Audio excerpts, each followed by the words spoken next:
ब्रह्मांड शुरू से दार्शनिकों वैज्ञानिकों के लिए रहस्य का विषय रहा है।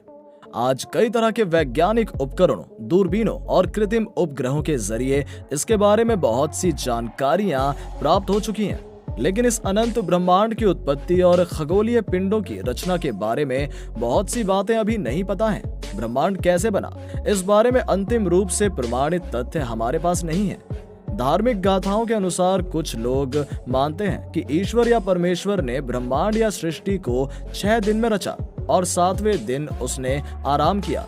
धरती पर उसने सबसे पहले मानव को रचा और उसकी ही छाती की पसली से एक स्त्री को रचा।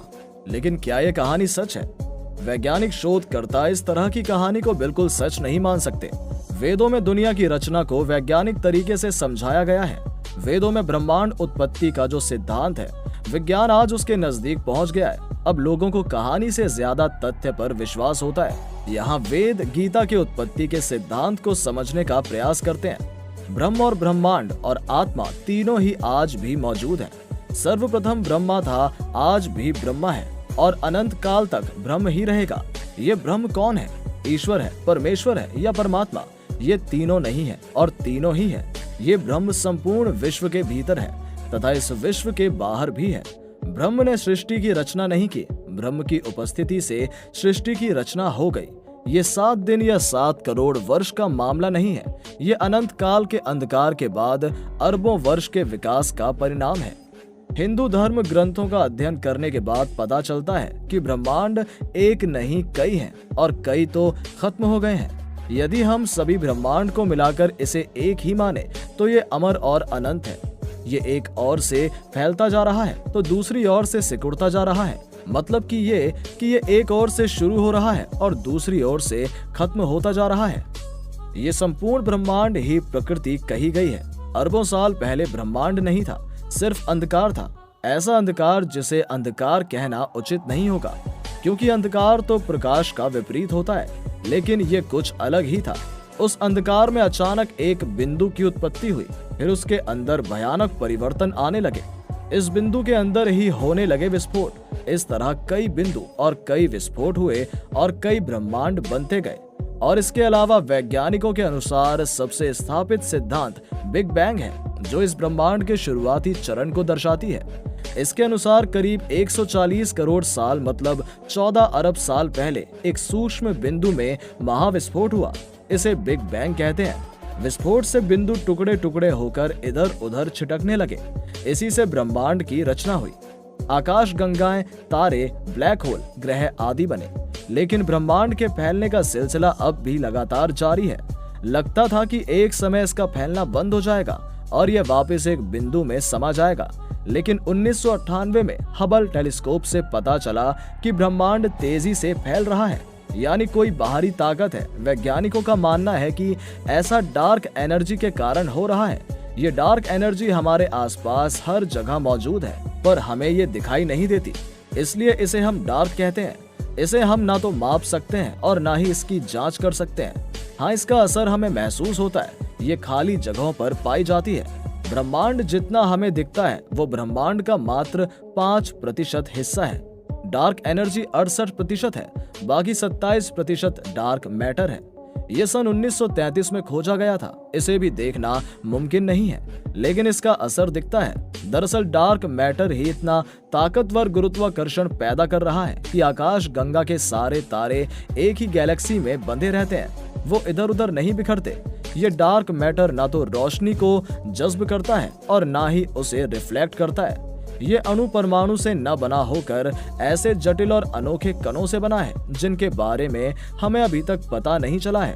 कुल मिलाकर डार्क मैटर ब्रह्मांड को बांधे रखने का काम करता है, जबकि डार्क एनर्जी ब्रह्मांड का लगातार विस्तार करती रहती है।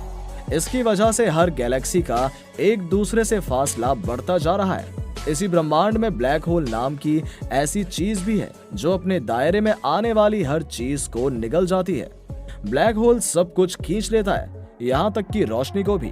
खगोलविदों के अनुसार कुछ गलत धारणाएं भी पैदा हो गई हैं। एक तो ये कि इस ब्रह्मांड का कोई केंद्र है। सच्चाई ये है कि ब्रह्मांड का कोई केंद्र नहीं है। दूसरी गलत धारणा ये है कि ब्रह्मांड कुछ और बनने के लिए फैल रहा है।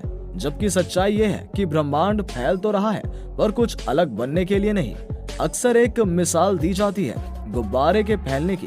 ब्रह्मांड वैसे ही फैल रहा है जैसे हवा भरने पर गुब्बारा फैलता जाता है, पर यह तुलना एक सीमा तक ही सही है।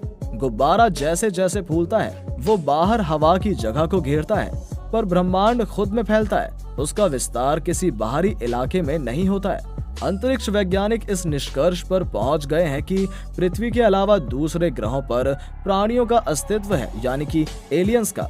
एलियंस तकनीकी विकास में मनुष्यों से कहीं आगे हैं और वो हमारी गतिविधियों पर नजर रखे हुए हैं। स्पेन के इंस्टीट्यूट एस्ट्रोफिजिका डेल किनारियास और फ्लोरिडा विश्वविद्यालय के अंतरिक्ष वैज्ञानिकों के एक दल का मानना है कि दूसरे ग्रहों के प्राणी पृथ्वी पर मनुष्यों द्वारा विकसित तकनीकों के इस्तेमाल को शायद लगातार देख रहे हैं।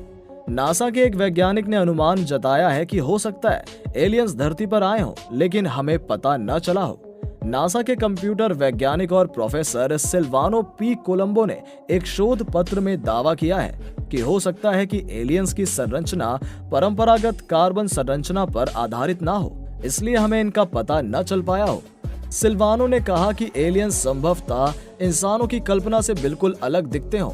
एक अध्ययन के अनुसार हमारी आकाश गंगा में 160 अरब ग्रह हैं जहां एलियंस हो सकते हैं। निहारिकाएं ब्रह्मांड की निर्माणी घटक हैं। सन 1920 में एडविन हबल नामक खगोल विज्ञानी ने माउंट विल्सन प्रेक्षणशाला कैलिफोर्निया से निहारिकाओं का प्रेक्षण करते समय पाया कि यह स्थिर नहीं है। सभी निहारिकाएं अत्यधिक वेग से एक दूसरे से दूर भाग रही हैं। निहारिकाओं की एक दूसरे से दूर भागने की चाल उनके बीच की दूरी के विपरीत होती है। मतलब किसी भी दो निहारिकाओं के मध्य दूरी ज्यादा होने पर वो अधिक चाल से एक दूसरे से दूर जाती हैं।